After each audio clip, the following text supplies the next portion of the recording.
जय श्री राम मित्रों, आपका स्वागत है आपके अपने चैनल साधना रहस्य में।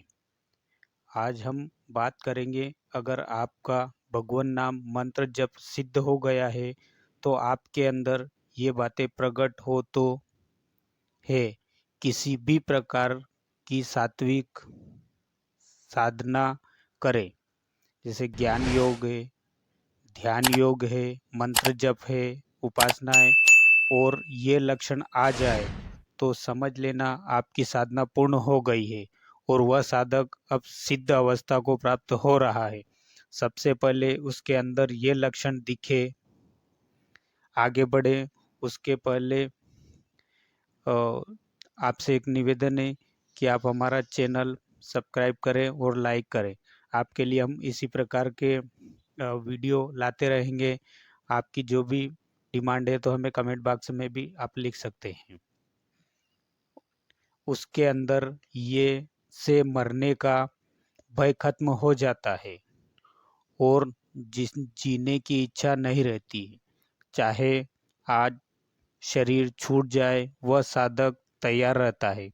वह साधक किसी भी उपासना पद्धति का हो, भक्ति मार्ग का हो, योग मार्ग का हो, ध्यान मार्ग का हो या ज्ञान मार्ग का हो, किसी भी मार्ग का हो, उसके अंदर से भय निकल जाएगा, निर्भय हो जाता है।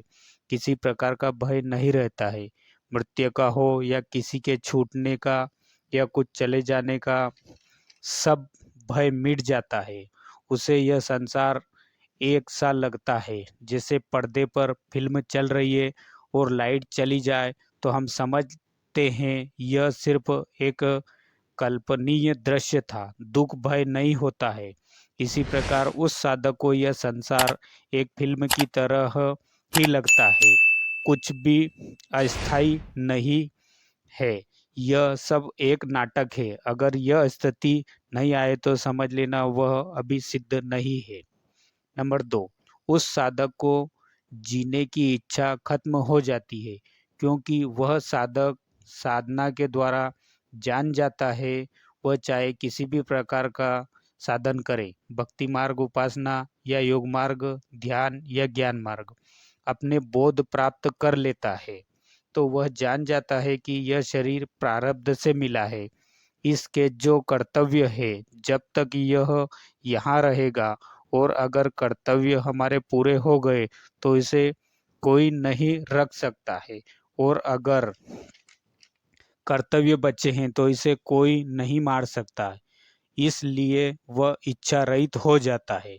नंबर 3, कुछ भी पाने की इच्छा नहीं रह जाती है, यहाँ तक कि शरीर को पाने की भी इच्छा नहीं रह जाती है, क्योंकि वह साधक अपने ब्रह्म बोध को प्राप्त हो जाता है, तो सब इच्छाएं खत्म हो जाती है। यह लक्षण बताते हैं कि वह साधक साधक नहीं सिद्ध हो गया है, क्योंकि जिस से सब प्रकट होता है और जिससे सब चल रहा है, वह उस परमात्मा को अपने अंदर ही पा लेता है, तो उसके कुछ पाना बाकी नहीं रहता, क्योंकि वह सब कुछ ब्रह्म ही ब्रह्म रह जाता है। तो किसे पाए और किसे छोड़े, उस सहित सब कुछ ब्रह्म ही हो ऐसा बोध हो गया तो ना तू रहा ना मैं, तो फिर क्या पाए। अब उसके लिए कुछ भी असाध्य नहीं है।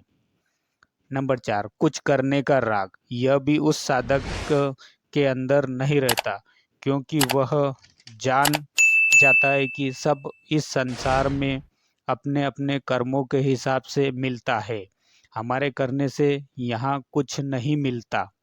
अ, जैसे नादान लोगों के कि हम मुझे ये करना है वो करना है, यह सब उसके अंदर से निकल जाता है और उसके अंदर से इच्छाएं समझ तो उसके अंदर से कुछ करने की इच्छा और राग खत्म हो जाता है।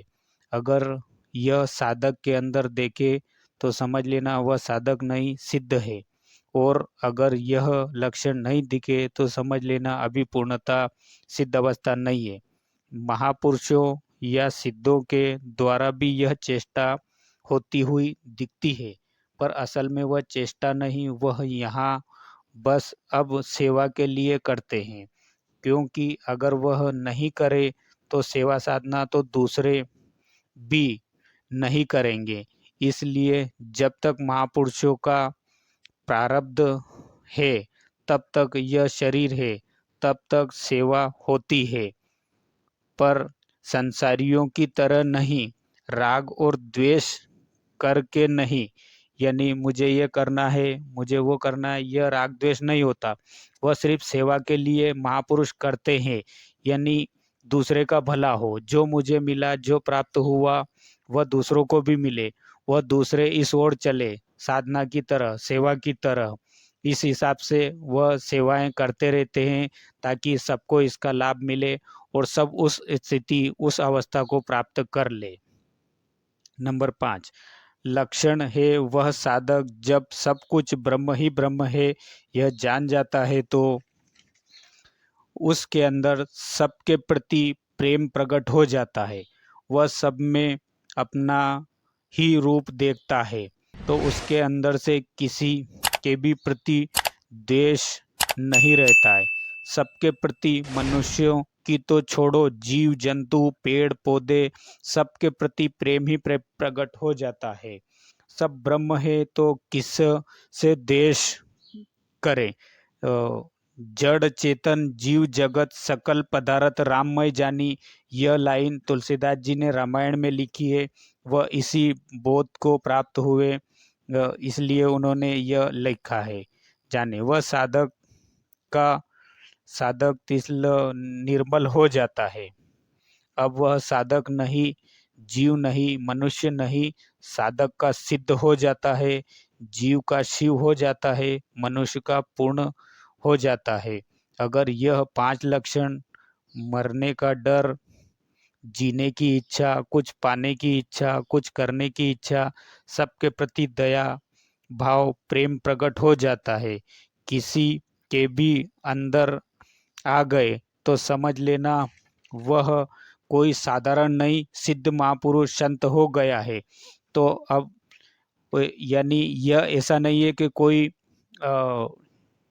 प्रवचन कर रहा है तो उसी के अंदर दिखे। आप हमारे बीच में भी ऐसे लक्षण अगर किसी साधक के अंदर अगर दिखे तो वह समझ लेना कि यह भी सिद्ध है। जरूरी नहीं है कि वह प्रवचन ही करता हो। ऐसे संत महापुरुष बिल्कुल साधारण सा आप अपने जैसे भेष में भी रहते हैं, पर हम उनको समझ नहीं पाते हैं और इसी के कारण उनकी अवहेलना कर देते हैं। पर यह ध्यान रखें कि यह 5 लक्षण अगर किसी के अंदर दिखे, उसे आप बिल्कुल बारीकी से वाच करें और कभी भी उसके प्रति द्वेष ना करें। हाँ, अगर हमारे स्वभाव से उसका स्वभाव नहीं मिलता है तो उससे भले ही आप दूर रहें, पर कभी निंदा ना करें। अगर निंदा करेंगे तो हमारी साधना भी खत्म हो जाएगी और हम आगे नहीं बढ़ पाएंगे।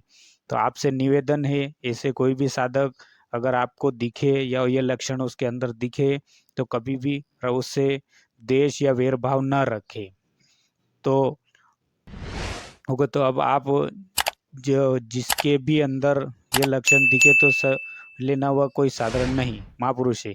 आशा है अब आपने अच्छे से जान लिया होगा कि सिद्ध अवस्था के लक्षण।